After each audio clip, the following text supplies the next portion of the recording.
ये शायद हम लोग नहीं समझेंगे, आज की जनरेशन ना समझेगी कि वो फीलिंग क्या रही होगी जब हम आजाद नहीं थे। सोचिए कि जो बंद है पिंजड़े में शेर, वो महसूस कर सकता है कि आजादी का असली मतलब क्या है।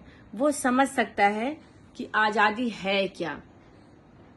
आजादी को सिर्फ वही समझ सकता है जो कैद है, जो चाहता है कुछ करना, जिसके पास हुनर है लेकिन वो कर नहीं सकता, क्योंकि वो किसी और के कहने से ही हम कर सकते हैं। जब पिंजड़े में बंद शेर, क्या उसकी ख्वाहिश नहीं है वो स्वच्छंद जंगलों में टहले?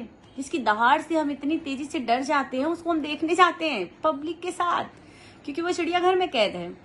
तो मैं जो ये हिस्ट्री है, ये मैं आपको बताने चल रही हूँ 12 मंथ में, कि कैसे 12 महीनों में भारत की जो आज़ादी मिली है, क्रांतिकारियों ने किस किस मंथ में क्या हिस्ट्री थी वो बताएंगे हम आपको। ध्यान से सुनिएगा मेरी पोएम को।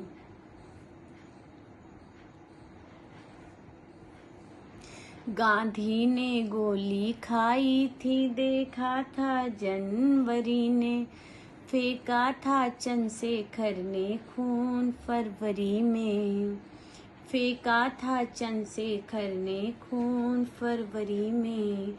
जब राजगुरु भगत सिंह सुखदेव फांसी झूले, इन वीरों की शहादत को ये मार्च कैसे भूले, इन वीरों की शहादत को ये मार्च कैसे भूले।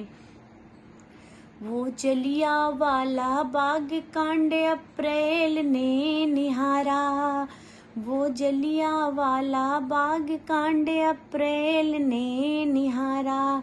सन 57 की यादों को ले आई मई दोबारा, सन 57 की यादों को ले आई मई दोबारा। वो जून का महीना गमगीन रो दिया था, खोई थी लक्ष्मी बाई और ऊधम को खो दिया था, खोई थी लक्ष्मी बाई और ऊधम को खो दिया था। नेताजी सुभाष चंद्र की जब से हुई विदाई, थी रो पड़ी जुलाई जब बटुकेश्वर खोया, थी रो पड़ी जुलाई जब बटुकेश्वर खोया। घायल अगस्त था तब जब लोकमान्य खोया, घायल अगस्त था तब जब लोकमान्य खोया।